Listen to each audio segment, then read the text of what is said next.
Good evening. We'll call the meeting to order, and can we establish a quorum, please? Sarah Savilicek, Here. Larry Chesney, Here. James Barnes, Here. Thomas Bruce, Here. Francine Donchik, Here. Philip Haran, Present. and Michael Lawson is absent.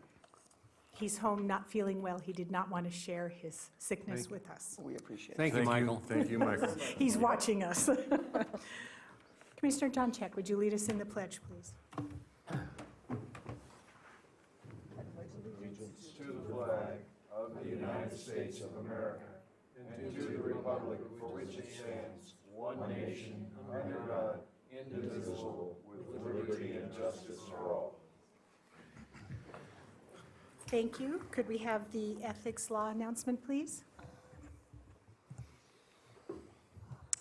Commissioners are reminded that if with respect to any matter or any person coming before the commission today, you have received a gift or loan, you have a pecuniary interest, you have a commitment in a private capacity such as a family, employment, business, or similar relationship, or you provide a representation or counseling before an agency to a person or entity for compensation within the last year on a matter being considered, you must disclose that gift, loan, interest, commitment, or prior representation at the time the matter is being considered. And you must furthermore abstain from deliberation or voting on the matter if it is clear that the gift, loan, interest, commitment, or prior representation would materially affect the independence of a judgment of a reasonable person. Commissioners are also reminded that under the Planning Commission rules, if you had contact outside this meeting with any person interested in a matter coming before the commission today, you should disclose the nature of that contact at this meeting. Thank you. The appeal procedure, please. Most decisions rendered by the Planning Commission are appealable to the Board of County Commissioners. If you disagree with the decision of the Planning Commission and you want to appeal its action, you may do so in writing within 10 calendar days from the date that the decision being appealed is signed by the Planning Commission Chair and/or the Secretary of the Planning Commission, filed with the Secretary of the Planning Commission, and mailed to the original applicant in the proceeding being appealed in accordance with Washoe County Code. Please call the planning staff immediately at 328-6100 for information on the appeal procedure and application fee. Thank you. We're now at item 5, general public comment. Tammy Holtstill. Oh, excuse me. Oh, yes, thank you. I was misreading my agenda. Tammy Holtstill, Lemon Valley Swan Lake Recovery Committee for the record. Yes, the water is there and climbing, and we're still here.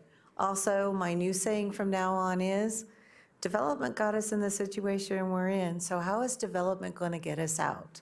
And the reason I'm saying that is because there is a city council person who stated that at a Prado meeting to residents, that we had to have development in Prado Ranch so that they could get things straightened out for flooding. So from now on, no, we've seen what development does, and we've seen that it's not working. And so the next thing is the water in Swan Lake has to become tertiary water so that it can leave the valley. The valley is a closed basin, like we all know, and I'm speaking to the choir, but the water goes downstream, or it doesn't have any place to go. It comes into us and it doesn't go anywhere. And that includes what's coming from Silver Lake. It does come from Silver Lake to us. So you have Silver Lake, you have Tumwa, who's recharging aquifers at, based on their records, they're putting in 78 and 99 acre feet a year. They've only designated out 16.99 acre feet a year of the water that they're recharging the aquifers with. So since 2008, if there's 7,800 acre feet going into the aquifer and nothing is going out, does anybody have any ideas where the water's going? Do they know what they're doing to us? Do they care? We do. So, hi Mike, get better. We're fighting for you too. Thank you. Thank you. Any other public comment? No further public comment. Thank you. Item 6, possible action to approve the agenda. Motion. Chair, move to approve the agenda. Madam Chair, I second that motion. Okay, it's been moved by Commissioner Chesney and seconded by Commissioner Donchek. All those in favor? Aye. Possible action to approve the February 5th meeting minutes. Madam Chair, I motion to approve the February 5th minutes. Second. Commissioner Chesney, second. It's been moved by Commissioner Doncheck and seconded by Commissioner Chesney. All those in favor? Aye. Thank you. We're now at item 8A. We could read that into the record, Mr. Lloyd. Right. This is planning item 8A, is a presentation by Dwayne Smith, the Director of Engineering and Capital Projects, regarding existing sewer capacities and planned improvements to existing facilities. This discussion will include, but not be limited to, collector systems, treatment facilities, planned expansions to existing facilities, as well as other changes identified in the county's capital improvement plan. Thank you. Good evening. For the record, Dwayne Smith, Director of Engineering for Washoe County. Good evening, Commissioners. I think I'm the only person on your agenda tonight, and I'm here for any kind of questions that you have, discussion. Happy to take the time to walk through any of those issues with you. I do have a brief PowerPoint presentation. I think this maybe will help set the tone for any questions that you may have. Wanted to start off just talking a little bit about what goes on with the utility. I know you're faced with a lot of questions, and a lot of elements of your decision-making come through looking at lots of things, but certainly looking at the utility, looking specifically at wastewater and reclaimed water. So again, I'm happy to be here tonight and help answer any questions you have. So I want to start off by talking about existing, so these are really the points that I wanted to work through with you tonight. Existing sanitary sewer capacity, what planned improvements are occurring, and what the process is for how we review and condition new development when it comes in the door, beginning at a tentative map phase. I want to give you a little bit of background, though, first, just to talk about and just reaffirm. I know a lot of you know our system, but I wanted to give you a little bit of background. So we have 4 collection areas, as you can see listed. Those are as far south as the South Truckee Meadows and as far north as Cold Springs, North Spanish Springs to the east, and certainly Lemon Valley. We own 3 treatment facilities. The largest is our South Truckee Meadows treatment facility. That's a permitted 4.1 MGD facility located down below Rattlesnake Mountain. If you've been up there hiking, you've probably looked down and seen our effluent reservoir.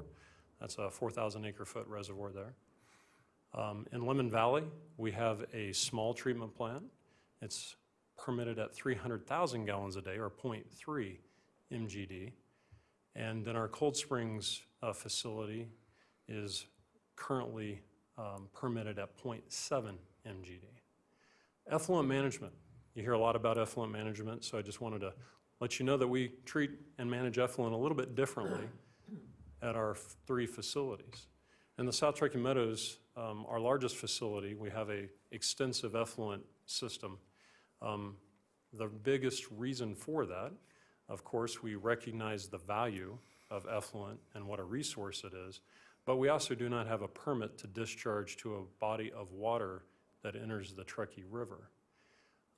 So we provide effluent, treated effluent, to golf courses, schools, to streetscape, parks, certainly construction water for dust control, compaction work, that type of thing. We have over 400 services for that, paying services. In Lemon Valley, the way that we manage our treated effluent once it goes through the treatment process and meets the NDEP requirements is it's discharged to the playa. Typically, when we don't have as much water in Swan Lake as we do now, the water goes into the evaporative ponds, which are just north of the facility. And then 2 times a year, depending upon how much evaporation has occurred, we'll discharge to the playa. We open up a valve, let it run for about 2 weeks. It discharges about 65 acre-feet every time we do that. In Cold Springs, we manage our treated effluent a little bit differently there. We utilize rapid infiltration basins in Cold Springs. So those are areas where we pipe and pump the treated effluent to, and then it basically, part of it does, of course, evaporate, but the majority of it goes into the ground through the rapid infiltration basins. This is a map that shows Washoe County service areas. Certainly. When you say you discharge the playa twice a year, why don't we, if that's part of the solution, why wouldn't we do it more often? If you're referring to the Lemon Valley Treatment Plant Yeah. discharging to the playa, the volumes of water are pretty small. And so when we do discharge to the playa, we open up the valve, we discharge that. There is also treatment plant treated effluent that comes from the city of Reno. They also discharge to the playa as well. By agreement, we have to discharge a certain amount of water to the playa to maintain bird habitat. So there's quite a lot of wildlife in that area. Typically, again, when, as we've seen prior to 2017, we've seen basically a dry lake with small areas of water. And of course, through the wintertime, we'll see some more, through precipitation events and runoff, we'll see a little bit more water come in, and we'll see it disappear through the summer as it evaporates.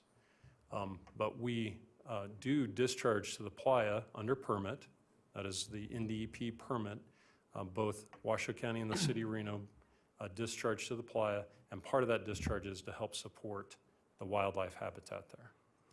The question was, could we do more? Would it be helpful if we did more? Discharged more to the playa? Yeah. I would suppose that there are scenarios under which, depending upon what decisions might be made in the future associated with Swan Lake, that there might be a desire to have that part of the conversation. I would say that under those scenarios, if there was an opportunity, a need, a discussion, a plan, and a process put into place, that would be something that should be considered as we move forward with what occurs within the Swan Lake closed hydro basin.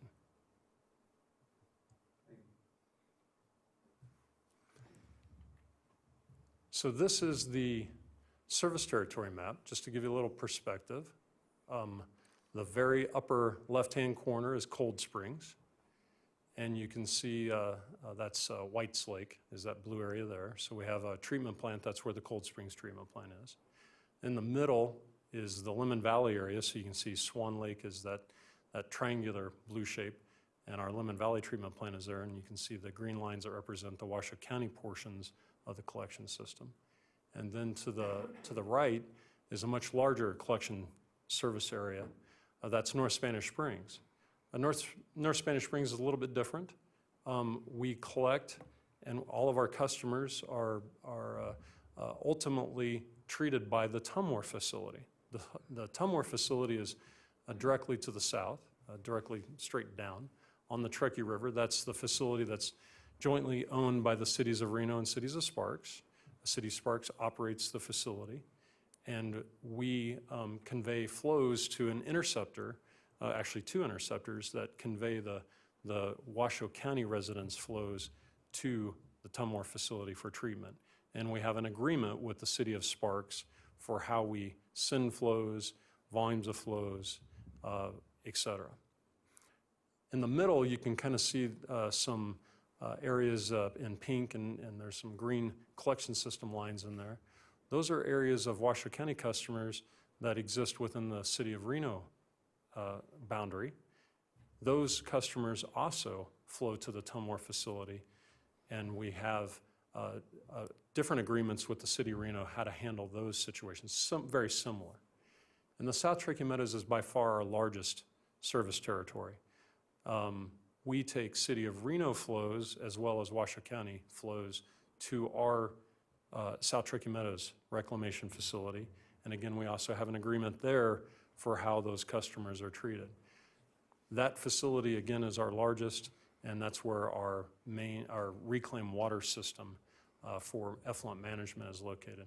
Just as an interesting note, we take flows as far south or far in vertical elevation as Mount Rose Ski Resort. So Mount Rose actually conveys their flows to our treatment plant in the south. We talk a lot about sanitary sewer capacity. And I just want to make sure that I'm clear. Sanitary sewer capacity is not just what's in the treatment plant. It's a function of the collection system, the size of the pipes, the availability of flows to go into those pipes. It is certainly the treatment capacity at the plants, both hydraulic and loading. Effluent management is also part of our capacity calculation. And then I listed CIP implementation there as well. CIP implementation is a critical piece of what we do as utilities to make sure that we are both in front of and responsible for those times that we expand plants or we increase the size of pipes in the collection system, or we do something different for the management of effluent. So planning is a big component of what we do. That planning, again, allows us to respond to new development. It provides guidance for the timing of projects. And, while we also use just-in-time management strategies for lots of different things associated with infrastructure, specifically sewer utilities, we have to be out in front of that just a little bit more than maybe a roadway or something like that. But those facility plans do allow us to address not just the current needs, but those future needs and help us establish schedules and funding strategies for those. This is a copy of the South Truckee Meadows facility plan update. So this is about the fifth incarnation of the South Truckee Meadows plan. And as you can see, it's a pretty sizable document. It goes through and not only helps us understand the timing of when to expand, but how to address conditions of our facilities, and again, establishes a schedule for those activities.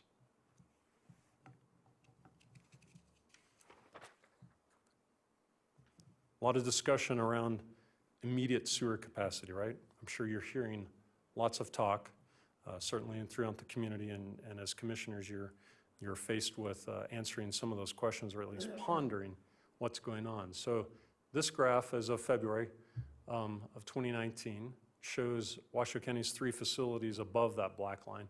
I also included our North Springs collection system area below the black line. So as you can see, that again shows our permitted capacities, our current flows, and then using that as an approximate number of residential connections available. I mentioned the Spanish Springs area. There's been a lot of questions about Spanish Springs, and I just wanted to take a moment to talk to you about that. There's been a lot of collaboration between the City of Sparks, the City of Reno, and Washoe County over the last number of months.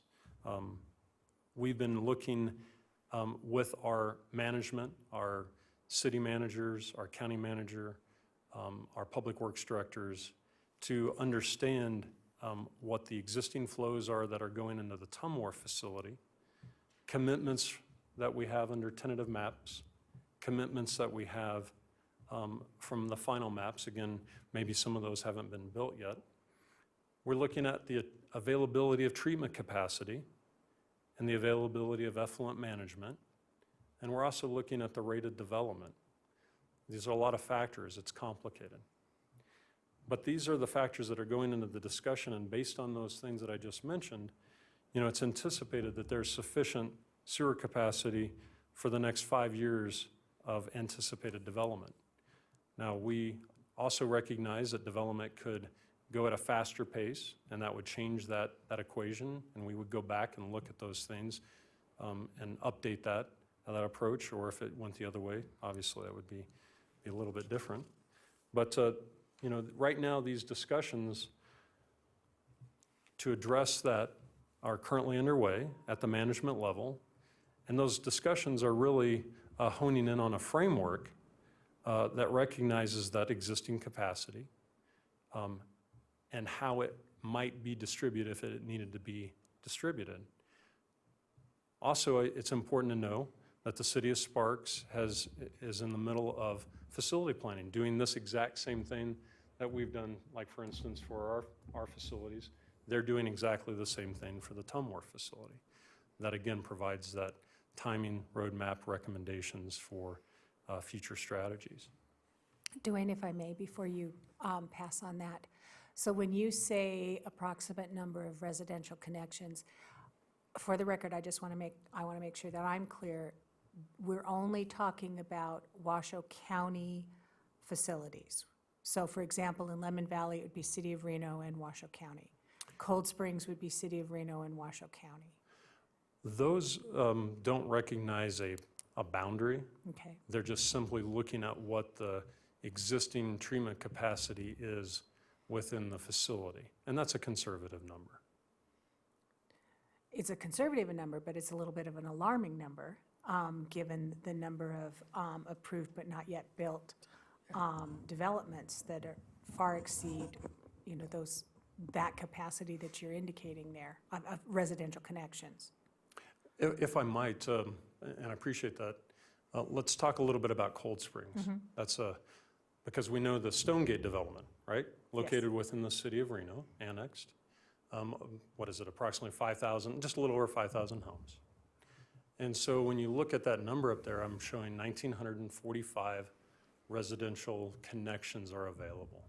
We also know that in Cold Springs, Lifestyle Homes continues to build so that they're utilizing some of that capacity. Those factors that I mentioned before in discussions with the City of Reno, City of Sparks, and Washoe County, I mentioned things like rated development and commitments, those types of things. We know that even if the Stonegate development started turning dirt tomorrow, that there is no, and also I want to be clear, that our facility planning work is already completed for Cold Springs. We're doing some interim projects right now in Cold Springs, but we will be moving based on schedules of growth and need. We will be moving to an expansion phase of the Cold Springs facility in approximately 3 years. Don't need to do it today. As a matter of fact, I don't want to do it today.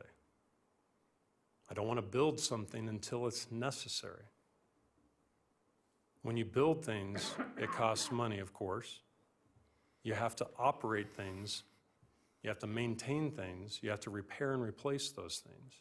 And if it's not necessary, you're spending more money to do those efforts. It's better to build when it's necessary. And this is something that can be a little bit hard to initially grasp. Because when, for instance, if I'm sitting in your chair and I'm thinking about those 5,000 homes, those 5,000 homes don't come tomorrow. No, yes. As a matter of fact, it's about a 10 to 12-year schedule at best. So part of being a responsible utility is looking into the future and making sure that we're making decisions when decisions need to be made. Kind of that just-in-time approach. Dwayne, I'm going to shift gears just a little bit and look at North Spanish Springs. Have you already, you got capacity for 500 additional hookups. Have you already taken into consideration those approved and not yet built? So they're out of that 500, that 500 is free and clear. Is kind of, am I explaining that right? Maybe I can provide Commissioner just a little bit of clarity to that. The bottom is not based on treatment capacity in the Tumwater facility. I've put some asterisks there, and I note it's the 2005 agreement. So when you see that there's 500 homes, that's not 500 homes of capacity in the Tumwater facility. That's approximately the number of available connections that we have by agreement, by current interpretation of the agreement, with the 0.78 MGD permitted capacity, as in terms of what we've connected and what we have final mapped.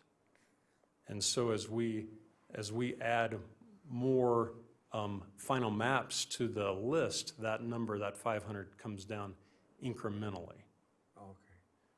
We're keeping a very close eye, working with our partners very collaboratively with the City of Sparks specifically, because the City of Sparks has a responsibility to operate and maintain and meet the permit requirements of the Tumwater.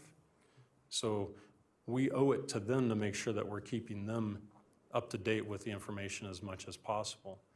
One of the nice things about the agreement with Sparks is that commercial development goes directly to Sparks. And so Washoe County is looking at the residential component, and then we provide a will serve letter that the City of Sparks Community Services Director is copied on. That will serve letter that goes to the state, the City of Sparks also gets a copy of that. These are ways that we're trying to keep everybody fully informed as we move forward, as we see development come in the area. Can we just, on the permitted capacity, is that just because that's the rated of the machinery? Yes, generally speaking, that's exactly right. It's the hydraulic and the loading treatment capacities of those facilities. So they go through modeling efforts to understand what the plant can do. And the current flow is based on what's going through it, so that the difference between that is what the excess is right now. That's exactly right. Okay. And now these are all, these are Washoe County operated? Yes. How many facilities does like Sparks and Reno have? The City of Sparks and the City of Reno, again, own, and the City of Sparks manages the Tumwater facility. That's our largest regional facility. They're flowing about 28.5, 29 million gallons currently. They're permitted at 40 MGD for the facility. There's some other constraining factors associated with the discharge and the management of effluent. The City of Reno also owns the Stead treatment facility located in Lemon Valley. So there's 2 treatment plants in Lemon Valley. And these facilities, the Washoe County facilities, do they take flow from Reno houses, I guess? The Stemore facility does, absolutely. The Lemon Valley facility does as well. The Cold Springs facility will with the Stonegate development. Will, but not yet. Not yet. Okay, thank you.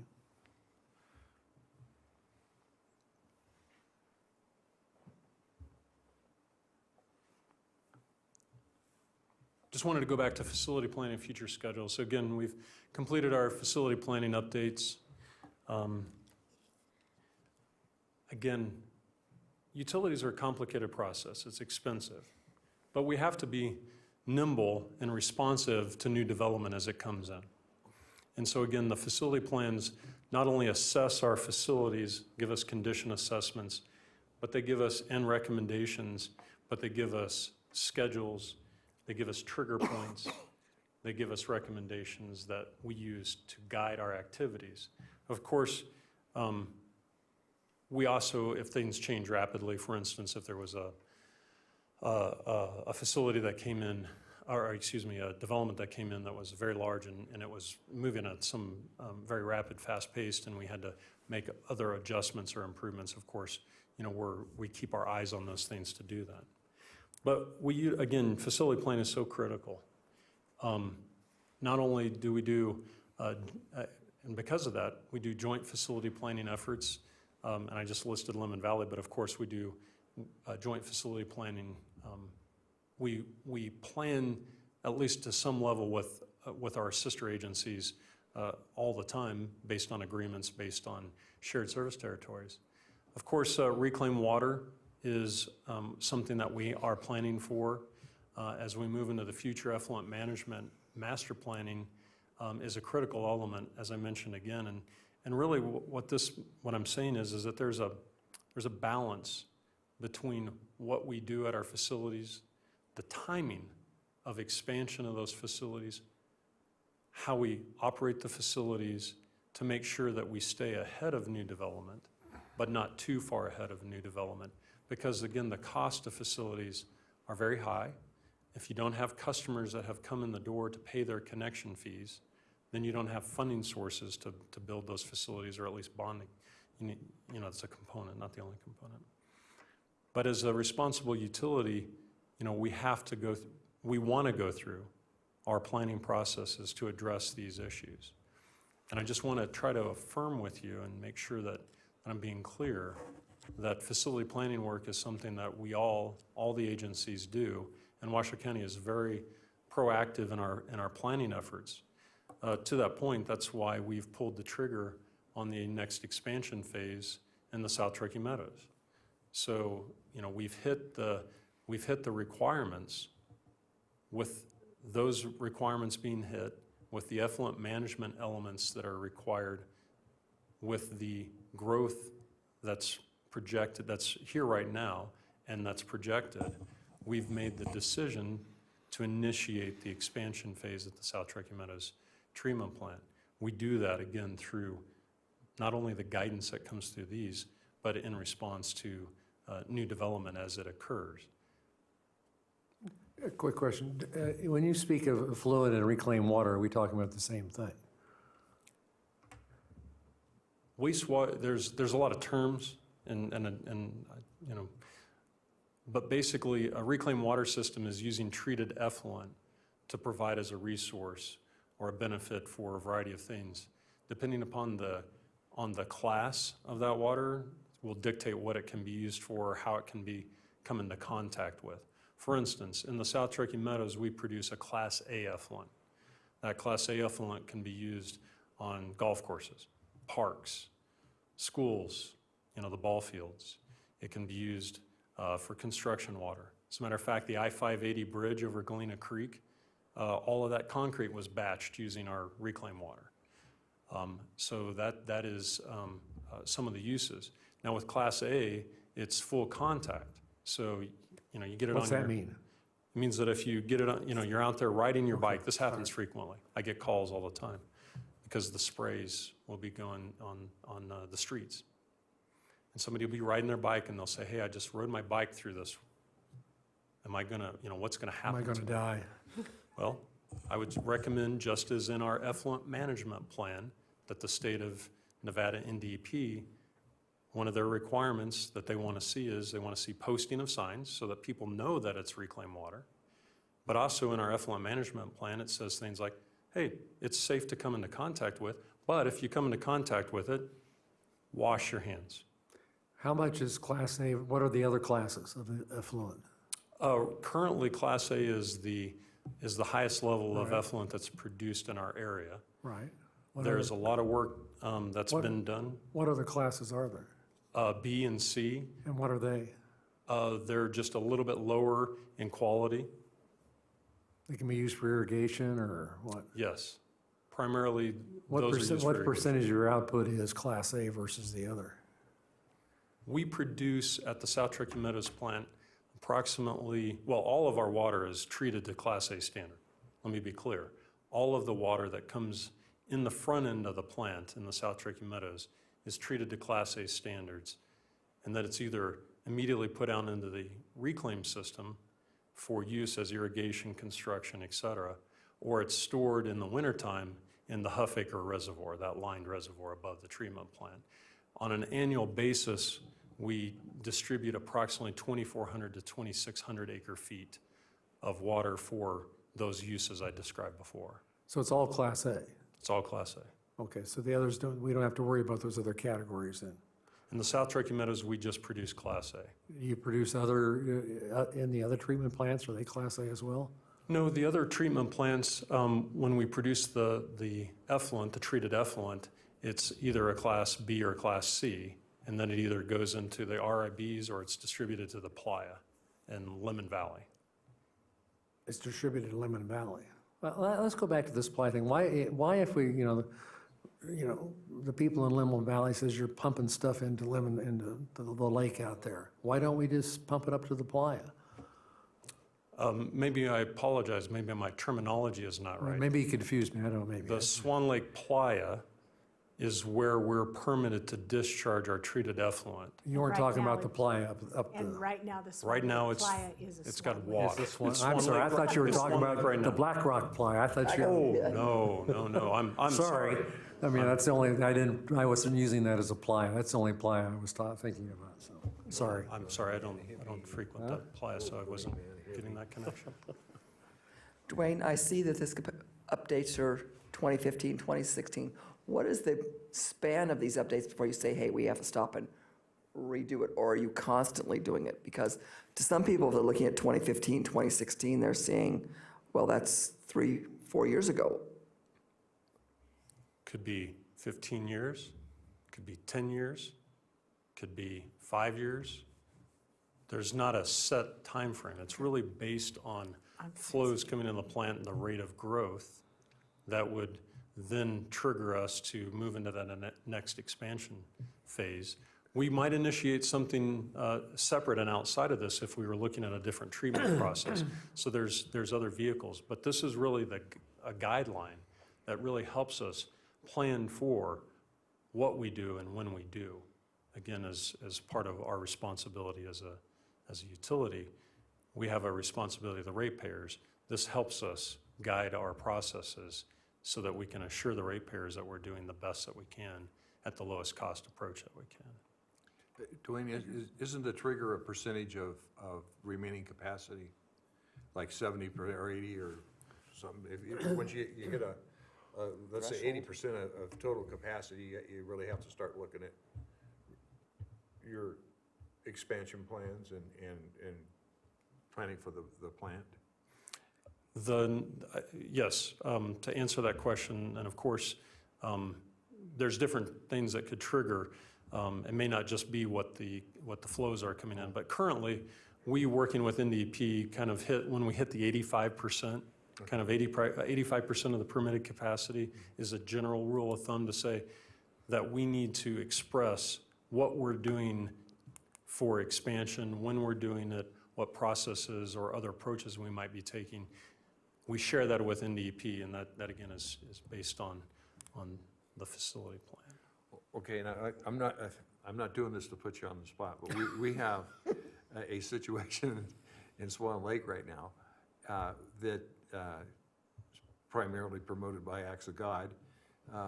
The tremendous runoff hitting it, plus the effluent coming from I think it's the Reno plant out of Silver Lake, I believe it is, and coming and then water falling down into Swan Lake. Is there any, and this happened, was precipitated by the 2017 winter, is there, and it's kind of hard to forecast something like that, but with the conditions that we have in Lemon Valley right now, is there any other way to get rid of the effluent from the Reno plant and the Washoe County plant to send it someplace else besides Swan Lake for, I'm just curious, because the playa doesn't absorb water very fast, and so most of it has to go through evaporation. And is there any contingency plan when things like this happen? Well, certainly you're asking the right questions, because these are the same questions that we're working through. Historically, we haven't seen these types of water levels, at least not for a long time, in the Swan Lake area. And maybe we can just talk specifically about Swan Lake for a moment, because that's where the two treatment plants discharge. Couple of things. Yes, you're absolutely right. Due to the thick clay layer that exists underneath the Swan Lake playa, it's approximately 50 feet thick in areas. That doesn't allow for a lot of infiltration. So the primary means by which water leaves a closed hydrobasin is through evaporation. And of course, we're known as the basin and range state, right? Majority of Nevada is located within doesn't have an outfall to a river or to a means for which water enters the ocean. So we have to deal with these closed basins. We have a permit, as does the city of Reno, for discharging to the playa. And as I mentioned before, we actually have requirements to discharge a certain amount of water to the playa to maintain bird sanctuary, bird habitat. The challenge that we have is most of the time we can't keep water in there, right? You know, it's a dry lake. And as a matter of fact, if you look over the historical photographs, when we discharge from our wastewater treatment plant, that 65 acre feet, it actually doesn't make it to the area over where the docks are, or where kind of the bird habitat is. It creates this kind of green area, at the tail or at the toe of the slopes, because it's just not that much water, right? Of course, now we have a different condition starting in 2017. I would love to have an option where I didn't send treated effluent to the playa, to the lake. I'm sorry, to the lake, because it doesn't look good. Even though we know the volumes of water are de minimis, for instance. Remember I mentioned that we discharge about 65 acre-feet twice a year? If you take the total volume of water that we discharge and you put it all out in the lake right now, it would raise the lake by about less than half an inch.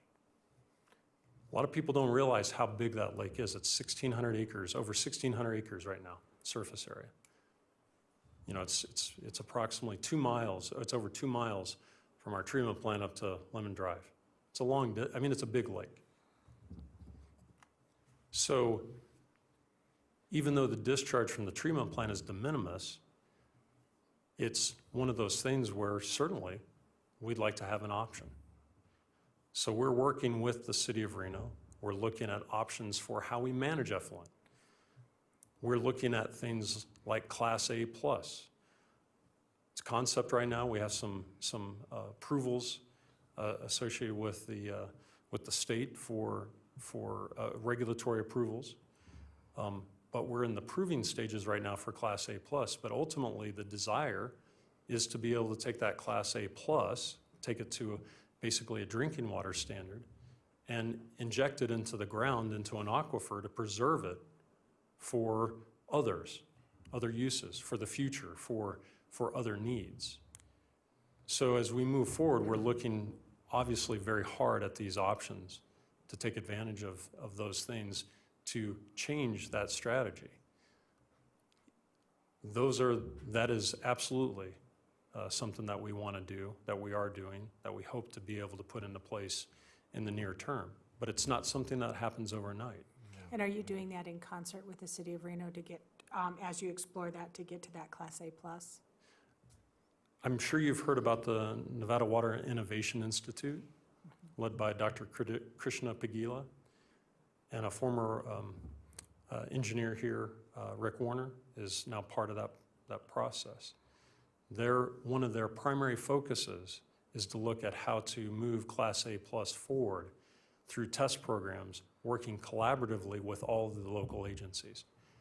We, the county, the city of Reno, city of Sparks, Tumwa, NDOT, Northern Nevada Water Planning Commission, Western Regional Water Commission are all partners, founding members in the Nevada Water Innovation Institute.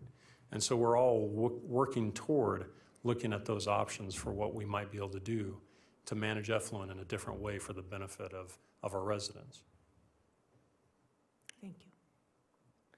Dwayne, just from my, Class A is where we are now, and that can go out. How much more does it take to get to an A+, to be able to actually turn it kind of back into a drinking water? Because you were saying putting it back into the ground and recharge, but usually when you do recharge in a certain way, doesn't it clarify and clean itself when it's down there to a certain extent? I mean, If I can back up for just a second, and I'm here for you, so if I'm getting too technical, please tell me. I'm trying not to get technical, obviously.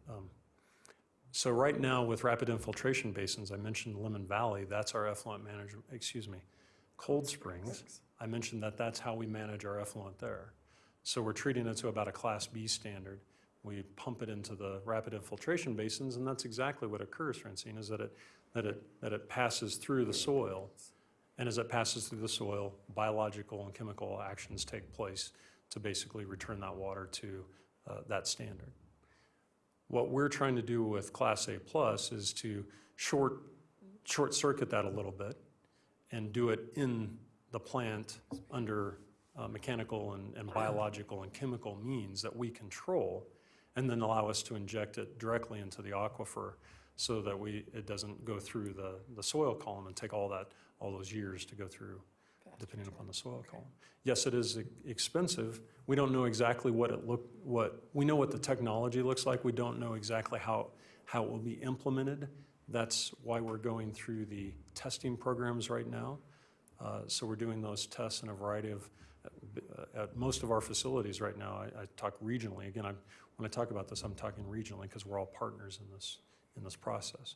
So yes, part of the effluent management master planning work, I can mention, I think I've got another slide coming up to talk about that. But yes, part of what we're doing with a regional effluent management master plan is to find the best and highest use of that water for the benefit of our ratepayers, for the benefit of our customers, and for the long term, understanding what we can do with that water.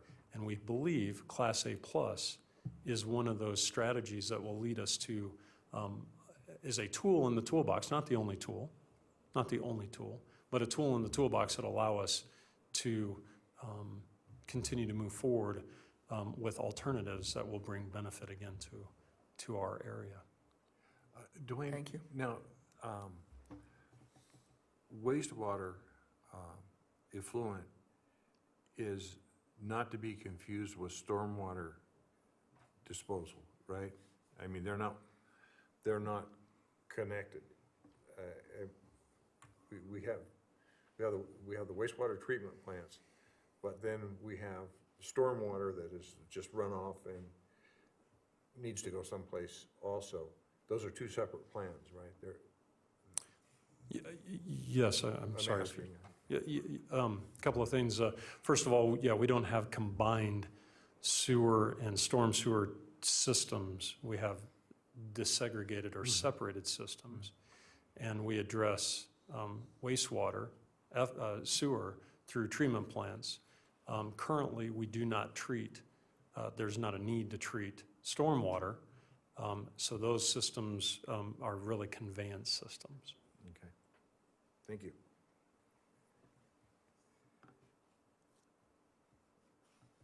So, this is a kind of outer space question, but in the future, what do you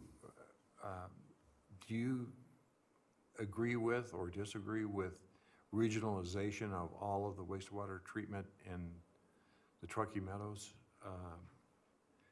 Because some of us are on the Regional Planning Commission also, and that's one of the subjects that we've been asked to look at, is that in the future, and I don't mean tomorrow, but I mean in the next 15 or 20 years, that all this wastewater treatment and stormwater discharge and those sorts of things be regionalized. Do you feel comfortable with that as the county? If I'm putting you on the spot. Yeah, we might be. I would I'm looking at council over there. I would simply say that as responsible utilities, that both the City of Sparks, City of Reno, and Washoe County, that we always look for what's the best approach.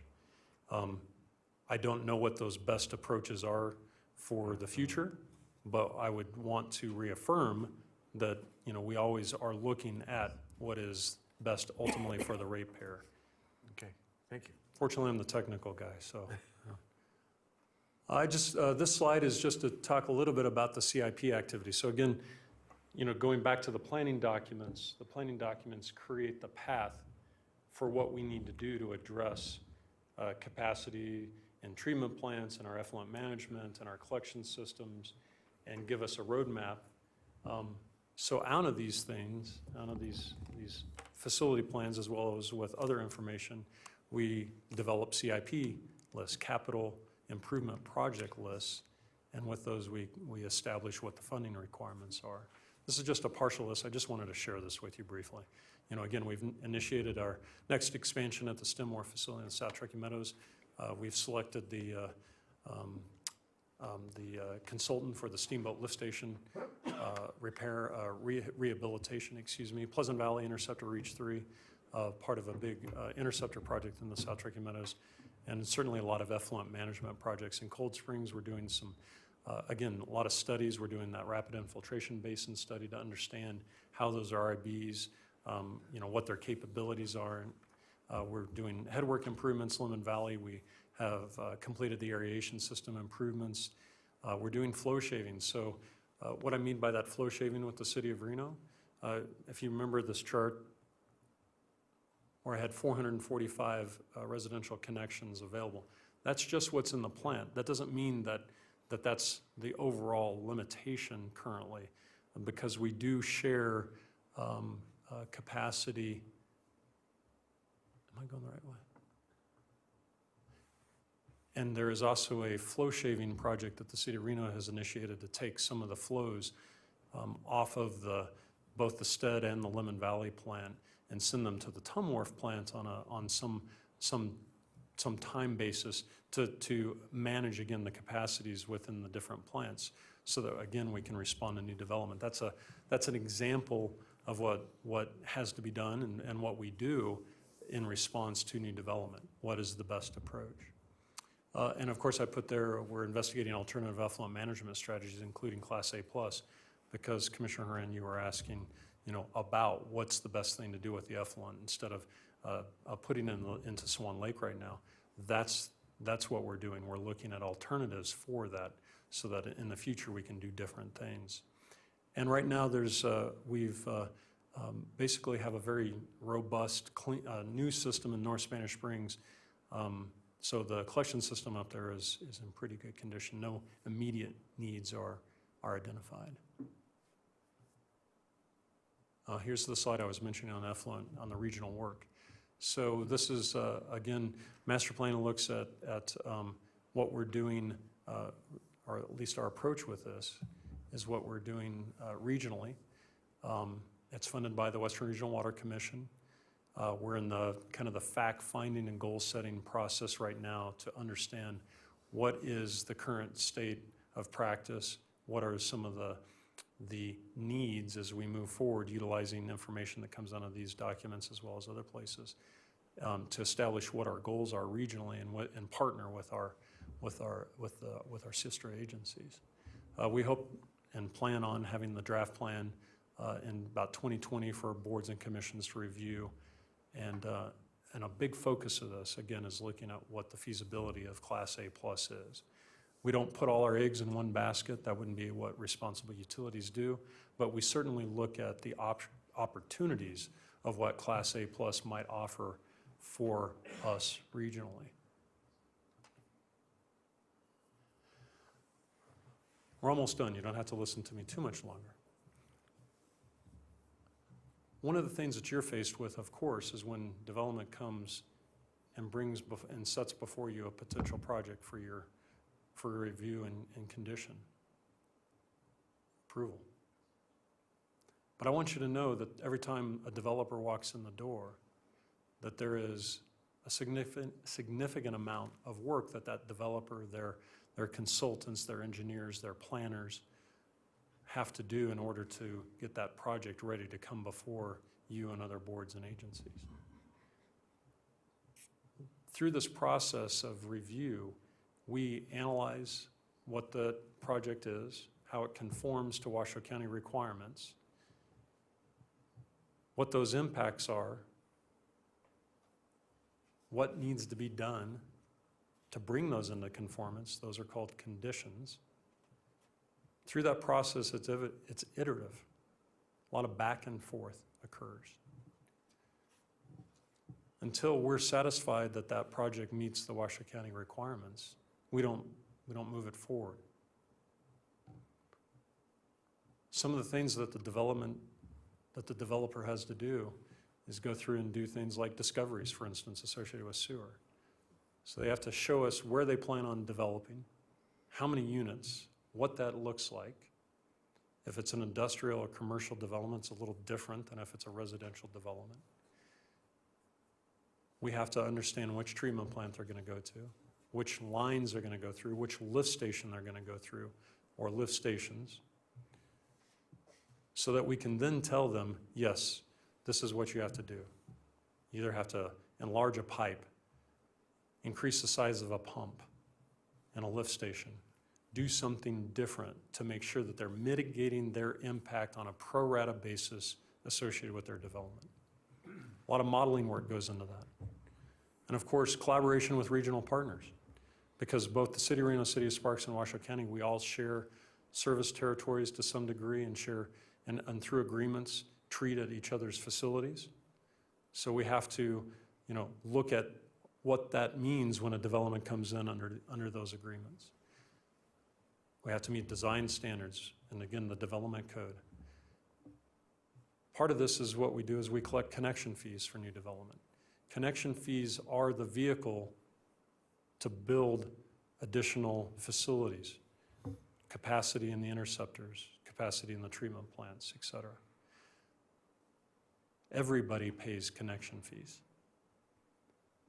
That goes without saying. New development is responsible to mitigate the impacts of new development, and that's what a connection fee is. I did put up there that we're deferring connection fees right now. We have over $18 million in deferred sewer connection fees. Last time I talked to my financial folks regarding that, what does that mean? That means that we're allowing development, instead of paying at final map, to pay at C of O. So when they actually come in with that house, they pay at the C of O, because that's when they're actually adding flows to the system. It's a little bit tough for us, not going to joke with you. We'd like to see it at final map, but we also recognize and respect the costs associated with new development. Some of the things that we do are intent to serves. Those are a vehicle that we tell the developer where they're going to sewer to and how they're going to sewer, and then that kind of goes back up to that discovery that they do. And then ultimately with a project, with a final map, when they've either paid their fees or signed a deferred connection fees agreement, then we will provide them a will serve, and that will serve as a perpetual commitment to provide sewer service to that development. There's a lot that goes into the planning process. There's a lot that goes into the review process and the conditioning process. We don't take that lightly. We have a group of engineers, we have a group of planners. When we need to, we tap outside agencies for assistance if there's something that we haven't seen before. Doesn't happen often, but we don't hesitate to do that, because that's part of our responsibility to make sure that it meets those requirements that have been established in code. I just really wanted to reaffirm that with you, because I think at times people question some of those processes, and I think that's good. And I'm always happy to talk about the processes that we go through. And I can also ask you and open up the invitation to say, if you ever want to come in and look how we take in a permit and through the review process, or a subdivision through the review process, happy to have you come in the office, and I won't talk as much then. Madam Chair? Couple of questions, Dwayne. Do we have any issues about the effluent disposal from any of our other processing plants, other than the one that seems to cause the most conversation in Lemon Valley? Do we have any issues in the other areas? Well, the biggest issue in Lemon Valley, right, is discharging treated effluent to the besides that, in swamp lake. in the other treatment plants where we're getting effluent piped out of that someplace, are there any other people talking about it? I The haven't South heard. Truckee, Go ahead. maybe you can, could you provide me an example? I mean, I could talk, but Well, I just, you've got effluent coming out of, 4 of these facilities. The only the ones we really hear talk about a lot is in the development side, is Lemon Valley. Do we have any other questions, issues about the other plants and the area around them? certainly, understood. I think that we have discussions, and using the South Truckee Meadows, for example.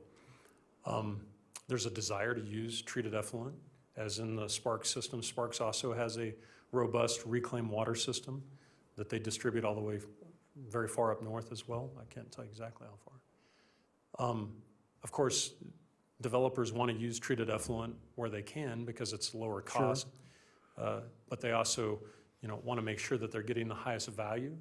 In the South Truckee Meadows, we have had issues with algae in the system. So you might have heard some discussions about the canister filters that are on the roadside. Like if you're driving down to the South Truckee Meadows down Veterans Parkway, you'll notice these canister filters ever so often. There's been some challenges with that. There continues to be some challenges with that. part of what we're doing with our expansion phase in the South Truckee Meadows at the Stemore facility is to help alleviate those algae issues in the water. Because quite honestly, I think if we incorporate a couple of new processes, we can take care of that algae issue, and the HOAs and the property managers won't have to deal with it. Impacts landscaping. It impacts the amount of time that the guys have to go out and do work on the system. So, yeah, the other question I had, you talked about the Huffacre storage pond. How many days does that have capacity for? That facility has storage for 4,000 acre feet once it's fully lined. We're at about 2/3 of that. We've actually initiated the last phase of lining Right. of that reservoir. So on any given year, we're sending out about 2,400 to 2,600, 2,400 to 2,600 acre feet of water, but we bring in almost double that. So we also see a significant amount of evaporation off the reservoir. Right now, we're kind of in the middle of the reservoir, but we do foresee a point in time when we have more flows coming in than we have flows going out. So part of our effluent management planning is to, again, identify what we can do in the best and highest use of our treated effluent so that we can both manage the volumes, manage the quality, and provide that as a even greater resource for the developments, for the folks, for other opportunities in the South Truckee Meadows. We all know we live in a desert and water's a precious resource, so anything we can That's do right. to reuse that is important. I want to clarify why I ask about piping. I live in Incline Village, and of course, we can't do anything in the Tahoe Basin. We have to pipe it out. And it goes down to Minden someplace, and we do affluent, but, we sell it out to golf courses and stuff, but we have about 1,000 acres down there that we use to put it in. Huh? The Duck Club, yeah. So, having heard this, and I appreciate the presentation's been very informative to me. And I'm not trying to take your side or anything, but you would make the case that we have a water problem out in Lemon Valley. I mean, there's too much water and it's impacting people. You would make the case, and it sounds like the amount of effluent we have is one tiny part of a factor that we have a problem out there. But how do we solve that problem out there? It may not be by managing our effluent, but we got to manage it somehow. Maybe that's not, I can't ask that question, I don't know, but. I don't think Dwayne can answer it either. Well, but it's, we have people that are being impacted back that. And, it's nice that we have all these plants to process the bad stuff and turn it into good stuff. I mean, but, what can we do about the other problem? If you're speaking about the volume of water Yeah. in the Swan Lake area, certainly we're currently doing exactly what the Board of County Commissioners directed us to do, which is to protect the homes and to provide for life safety, which is to maintain open roadways and alternatives so that emergency service providers can get in, residents can move around, et cetera. So the barrier system that you see in place is the current direction for how we're maintaining the lake within the lake. And of course, the barrier system is on the roadways. I get it. Every day, you're driving out there, you're driving next to these barriers, you see these barriers. And yes, they're there keeping the lake within the lake and keeping the lake out of the residential areas, out of the people's yards and people's arenas and things like that. So yes, it's a kind of a double-edged sword. And I appreciate the toughness, the resiliency of the folks that live out there, because they see this on a daily basis. A few years ago when they were driving to work, they drove down Lemon Drive, they got on the highway, they stopped and got a cup of coffee at the gas station and went to work. Now they're driving past the barriers, driving over the ramps and those types of things. I appreciate that. I don't like it. None of us do. I don't have an answer for your question right now. On the 9th of this month, we're coming with a presentation to the board. That presentation will help identify some of those options. There's a matrix to look at, and there's a lot of discussion to be had about what that ultimately looks like to resolve the volumes of water in Swan Lake. Thank you.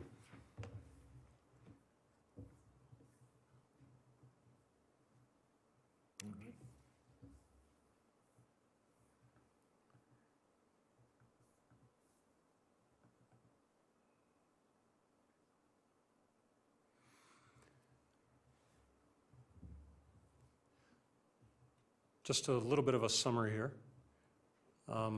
Again, or clarification maybe is the best way to say it. How do we maintain our existing sanitary sewer and effluent infrastructure? User rates. That's what we use to pay the people to do the work. When a pump fails, when a line needs to be repaired, that comes out of user rates.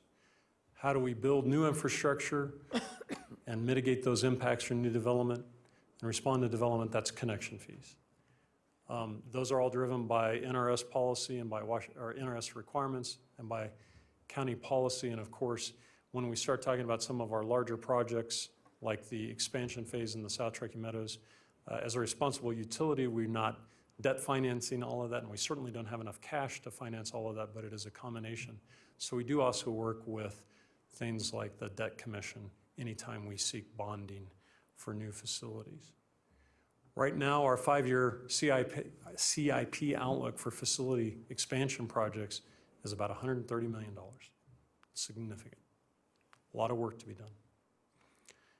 Those, again, we're funding those projects through a combination of cash and debt.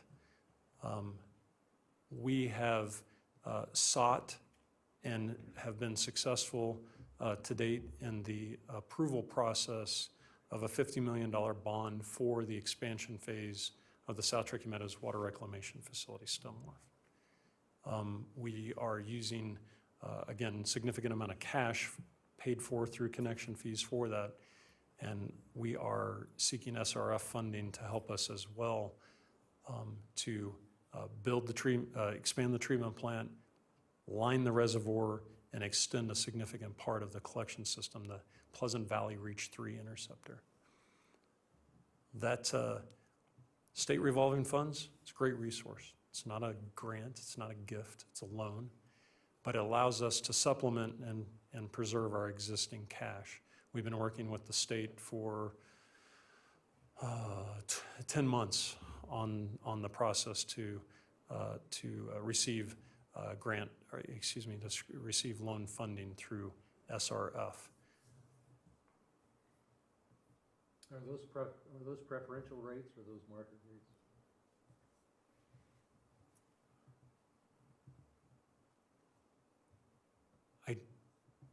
I can't say, Not that important. yeah, I would say that I can get you that information. It's not that important. I was kind of curious. Just wanted to quickly talk about Pleasant Valley Reach 4 interceptor. I know there's been some questions about the $50 million bond. There was some confusion that we were bonding to build infrastructure in the South Truckee Meadows instead of having the developer pay for that. The Pleasant Valley Interceptor was a project that was conceived about, it was 20 years ago plus. I remember the first day I came to work at the county, my boss then said, "We've got this interceptor, I need you to do some work on it." And that was 14 years ago. The challenge with the Pleasant Valley Reach 4 interceptor was the initial agreement was not favorable to Washoe County. Through the downturn in the economy, different issues or different pieces of that fell apart because it wasn't viable anymore. We replaced that agreement in 2016 with a new agreement that Pleasant Valley Reach 4 interceptor is the obligation of the St. James and Sierra Reflections developments to build that pump station, force main, gravity system, and then to dedicate it to Washoe County, following, of course, our design standards, our requirements, and our inspection. There were some easements that were required on the east side of the highway that are still there, but we are not constructing a gravity system in the eastern portions of Pleasant Valley. The reason that this became an issue, and I don't want to take too much of your time, but is that if there is a collection system, a sewer collection system, and you have a septic system and you have a problem, and you seek a permit through the health department, you will likely be required to connect to that municipal system and abandon your septic system. There was a lot of pushback from the community. We get that, we understand that. That gravity system is not being constructed by the developer. They're doing a project-specific development response with a lift station and a force main that does not go sneaking through that neighborhood. It goes along the highway, the NDOT roadway. So this was a presentation I made to the Board of County Commissioners. I left that slide in there just in case you had heard something about this. And I'm happy to answer any more specific questions. But again, I just wanted to reaffirm that the developer is responsible to build per our requirements, dedicate for our operation and maintenance of that facility.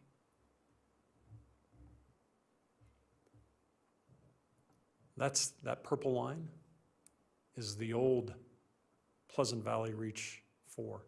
So you can see where it kind of snakes into these residential areas at the bottom and then kind of along the highway and then back into the residential areas. The new alignment is along the highway, does not go through that area.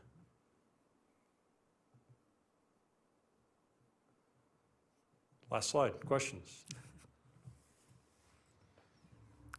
Dwayne, this has been extremely helpful.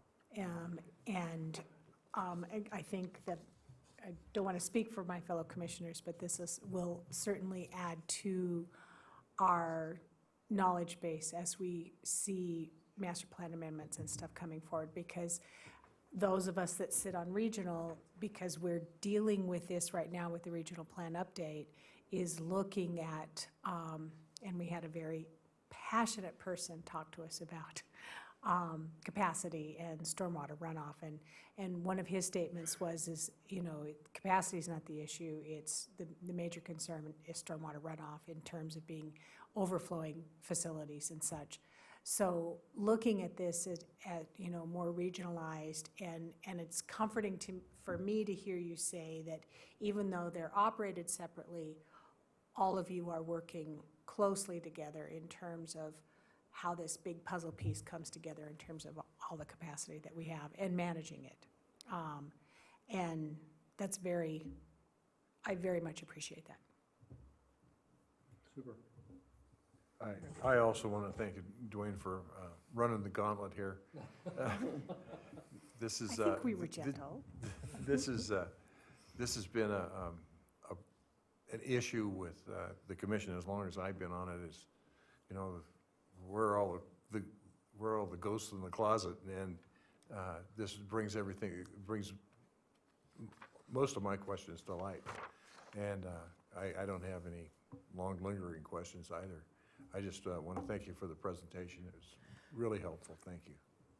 Well, thank you. And certainly if you have questions, you have follow-up questions, you want to come in, again, open invitation at any time to any of you to come in and see how we go through the process of reviewing new development and the conditioning and those pieces.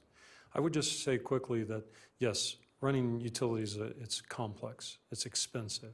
There's a lot of moving pieces, everything from our relationships with the state, which we have very good relationships with the state associated with permits, to how we have outstanding relationships with our partners at the City of Reno and City of Sparks, and how we do look at how we can do the best for our region, and we're certainly committed to that part of the process.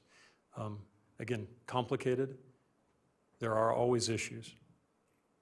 That's why we're here, is to manage those issues. And certainly things are going to come up, and trust me, if you hear something, I've probably already heard it, but please share it with me, because I want to get your perspective on it, because I think it's important that I can help you if that does occur. So thank you very much for letting me take a little bit of your time this evening. Dwayne, you know I'm a lot into data. Is there any way we can get a copy of this Yes. for us? Just to I give us believe a it's reference. on the website. Perfect. Thank you. Thank you very much. Have a good evening. Any other? Okay, thank you so much. Item 9, 9A is future agenda items. Any requests for commissioners for future agenda items?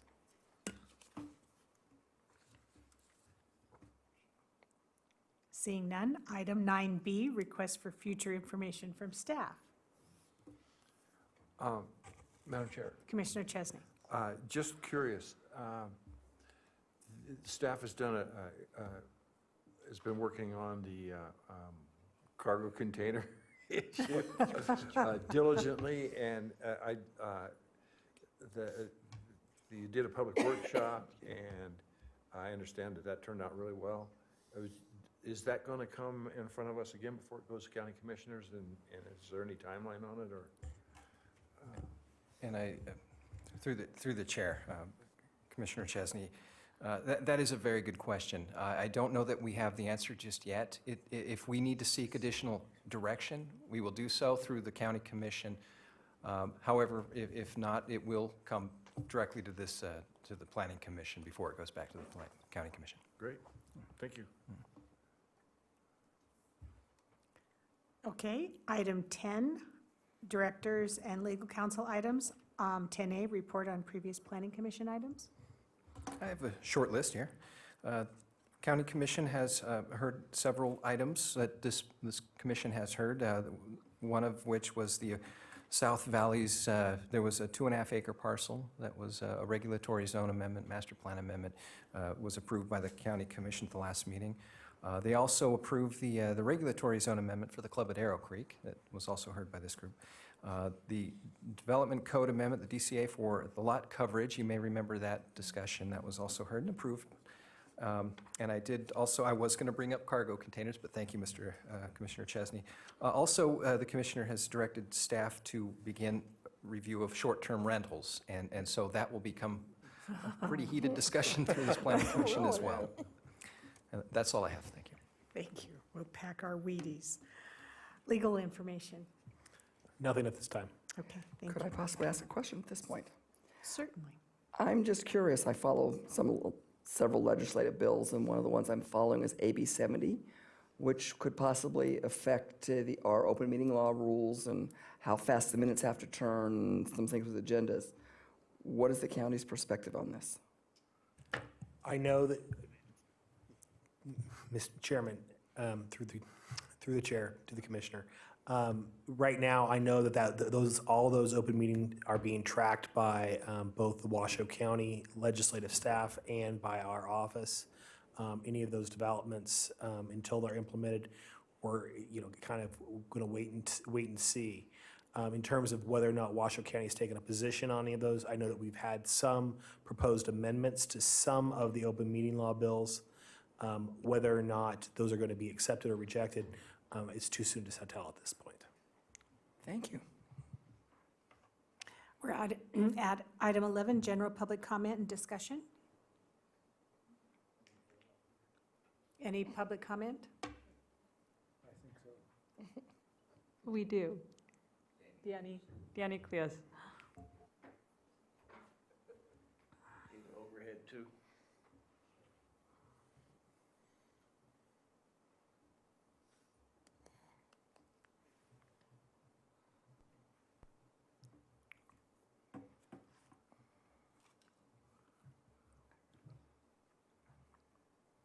Danny Cleus for the record. You're not going to be able to see that too well, but that's the Lemon Valley sewer plant.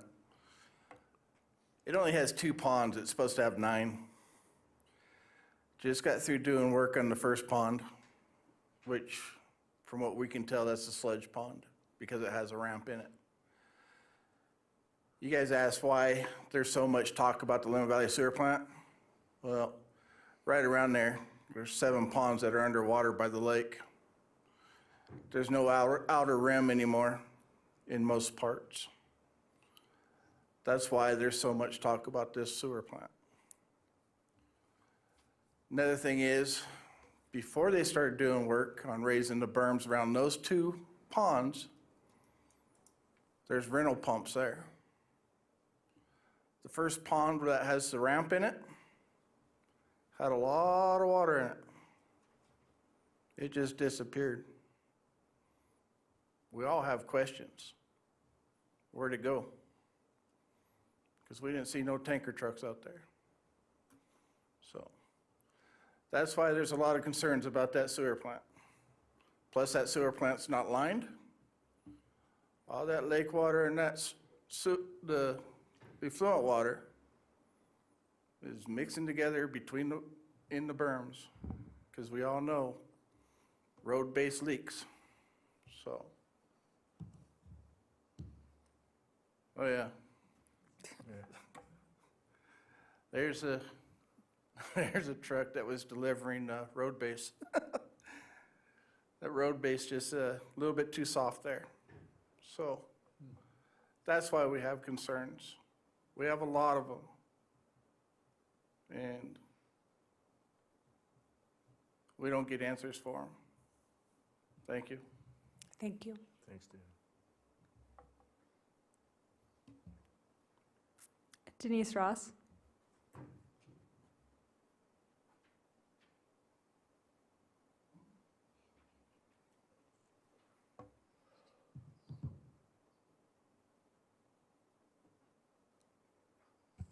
I don't know if you can see that very well. That's our elementary school. That effluent water is sitting in the playground.